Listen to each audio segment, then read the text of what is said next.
पहिला यो भिडियो हेर्नुहोस् अनि त्यसपछि यसको फन्नी कमेन्टहरू हामी पढ्नेछौँ। काक्रो चोर मागेर खान पो लाज चोरेर खान के लाज गलत बोल्नु भयो नि दाजु।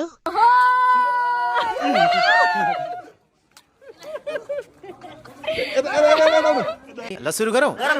काक्रो गाडीको साउ पनि मक्खै होला दिलीप रामेजीले चोर्यो भनेर।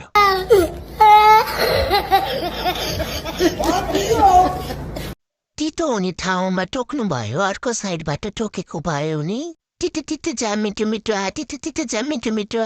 उल्टो भन्नुभयो, मागेर खान के को लाज, चोरेर खान पो लाज हुन्छ त। यस्ता त छन् नेपाली कलाकार।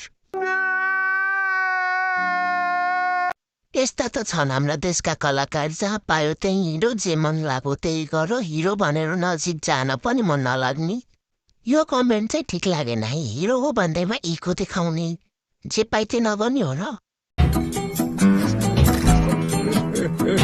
यस्तै भिडियोको लागि हाम्रो आइडीलाई फलो गर्न नबिर्सिनु होला।